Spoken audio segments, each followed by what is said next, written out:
Okay, I know I haven't made any new videos since the past couple of months, especially since the COVID-19 pandemic has forced many movie studios to delay a ton of upcoming movies we were all anticipating. Wonder Woman 1984, Godzilla vs. Kong, Ghostbusters Afterlife, Halloween Kills, etc. Yeah, the virus has made this whole year into a total clusterfuck. And with the virus taking away all the movies that could have given me a lot to talk about this year, I've just decided to take a break since I made my Clone Wars finale review. By the way, yes, in that review, I completely forgot to give my rating on the season and the last 4 episodes. So, if you guys were wondering what my rating was, basically, I give the whole season itself a 7 out of 10, but I give the entire last 4 episode arc a perfect 10 out of 10. And I would have given the whole season that at least a 9 out of 10 had it not been for the stupid Martez sisters arc. But anyways, yeah, I decided to do another review again. And I decided to do a review on a recently released streaming film that I didn't have any interest in seeing when I first saw its trailer back in 2018. Yeah, apparently it got delayed at some point even before the virus struck, but has just recently been released by Disney on their streaming service. And this film is called Artemis, Fowl, and is directed by Kenneth Branagh, and stars a kid named Fredia Shaw, and also stars other bigger actors like Laura McDonnell, Judi Dench, Josh Gad, Nonso Anozie, sorry if I butchered that name, and Colin Farrell. And it is about a kid named Artemis who is the son of a longtime criminal mastermind, and he, alongside some newfound allies, finds himself in a battle against a race of fairies who may be behind his father's disappearance after he's kidnapped for stealing something called the Oculus from them. And, yeah, whatever. Look, again, I had no interest in this movie when I first saw its trailer a couple years ago, but yesterday I decided to watch it just because, well, I don't know, probably just to give myself something to review. So I went into this movie with no actual knowledge going into it, and oh my god, this might actually be one of the worst movies I've seen in recent years.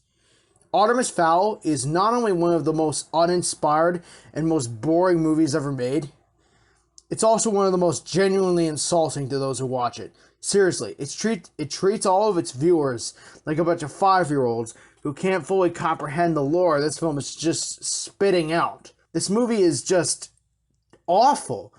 And the fact that Kenneth Branagh was the one who directed it is just genuinely insane to me.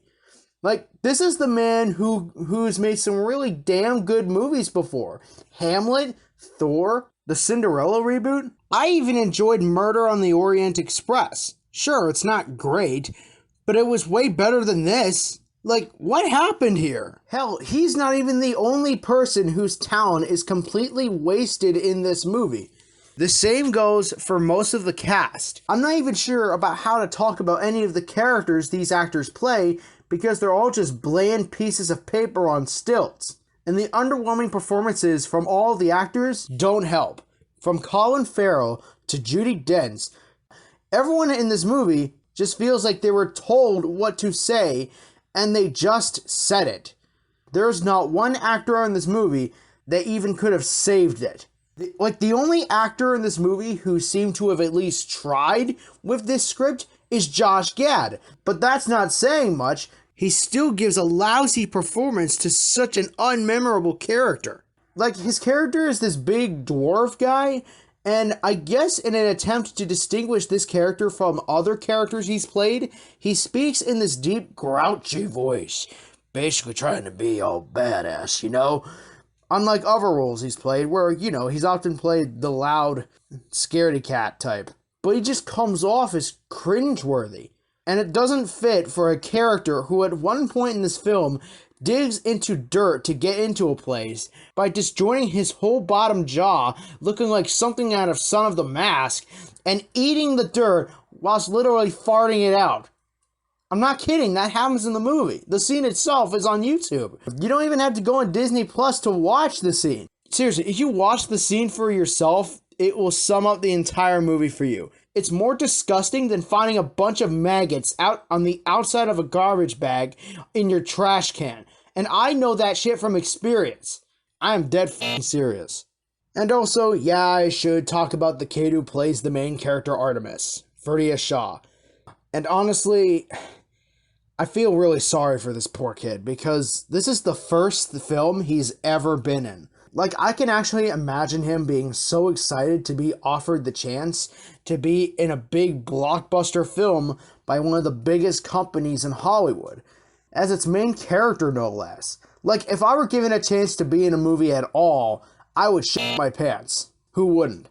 But I'm sorry, Ferdia. I'm not going to give you instant credit just because you're young, okay? Because your performance was downright terrible. Like, he hardly shows any emotion throughout the majority of the film, and he mostly just speaks in this boring, monotone attitude all the time. With, again, this blank expression on his face in so many of his scenes. Again, I'm sure he's a nice kid. Like if Ferdia Shaw actually was like on YouTube and finds this video and he gets this, which sure is unlikely because this is a small fry channel, but if he ever were to, like Ferdia Shaw, if you're watching this, I hope you can understand, dude. Like, I'm sure you were very excited to be in a movie, and I'm happy for you if you had fun making it.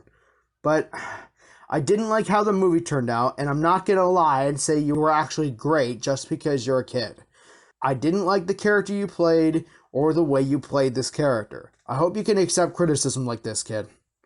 I hope that if you ever get to be in another film after this, if you're lucky, I hope whoever the director is, I hope they give better direction to you to actually have you give a good performance. I hope you understand. But yeah, his acting in this movie is just really bad.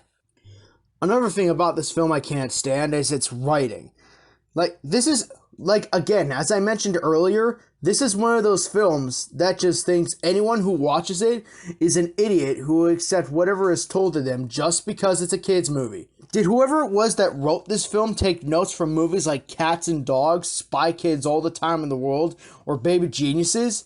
It at least comes off that way because, just like those movies, this film just panders to toddlers who will always accept any of the dumb, nonsensical lore and logic of this dumbass movie no matter what. But of course, unlike what this movie thinks, we're not idiots, and we could definitely see the stupidity of this plot. Like, it tells us exposition about one thing, but in a scene either after or even before said scene, there is a part that tells us another thing that would make the thing being told in this scene make no sense. Like, Artemis' father in this movie, who gets kidnapped, is earlier established as one of those dads in movies who isn't always home for his kid. The workaholic trope, basically. But there are some scenes before he gets kidnapped where he's actually home pretty often, which makes the whole workaholic characteristic completely pointless to have even added into the script. Hell, the scene where we meet his dad, he's right at home just waiting for Artemis to come back inside from playing on his scooter. It's some of the dumbest character writing I've ever seen in a movie. They literally could have removed any scene where a character mentions Artemis is being tired of his dad not being there or for him all the time from the movie entirely, and not a single thing would change. Other things I could go on about are more predictable, like the CGI is abysmal, the action is poorly filmed, this film's humor is TikTok level unfunny, and it just relies on looking cool and nothing else. But I will talk about one more thing about this film that actually makes me facepalm myself to death. Basically, this villain lady, Opal, who?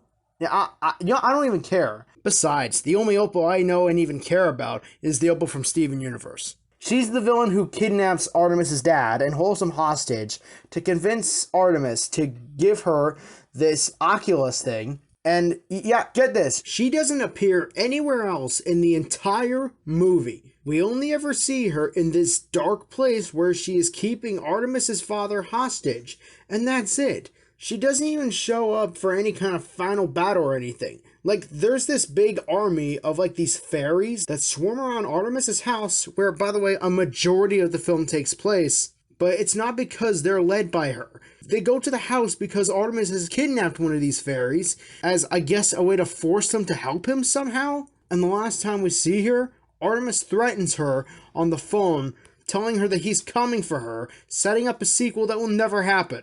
Yeah, they introduce her as a main villain at first, and then they decide to hold off, completely sideline her, and have any character development that could have been given to her at all be set up for a whole other movie. Just why? It makes no sense. You don't introduce a villain at the start of your film as if they'll be a main antagonist, just to put them to the side and just set them up for the sequel that is never going to happen ever. That just makes your viewers angry. Like, imagine if in Shazam, they still introduced Dr. Savannah the same way as they did in the actual movie.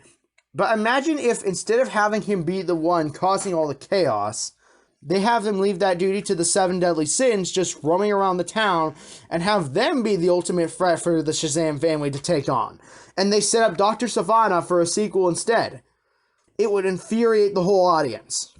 Just like how this film would have if it actually got released in theaters, because Artemis Fowl is a hot mess. It's just a terrible film that fails at both being a good fantasy film to introduce us to a whole otherworldly universe, and can't even pull off being a good kids movie. It's just another one of Disney's failed attempts to start another big blockbuster franchise to join the ranks of Pirates of the Caribbean. And this is coming from a guy who liked both John Carter and Tomorrowland. I've never read the book this film was based on. Hell, the only reason I know about the book now is because of the opening credits on the movie, but I'm sure it's more logical, more engaging, and makes more sense than this whole movie. I'm sure any fans of the book will tell me that.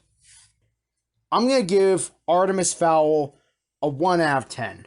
And I give them at least 1 point, because to be fair, for a brief moment, there were some decent shots, and I admit to enjoying some parts of the musical score. I'll give them that much. But that's all you get, movie. Well, I hope you guys enjoyed this review. I'll see if I can get other reviews made at some point sooner. I'll see you next time, and peace out.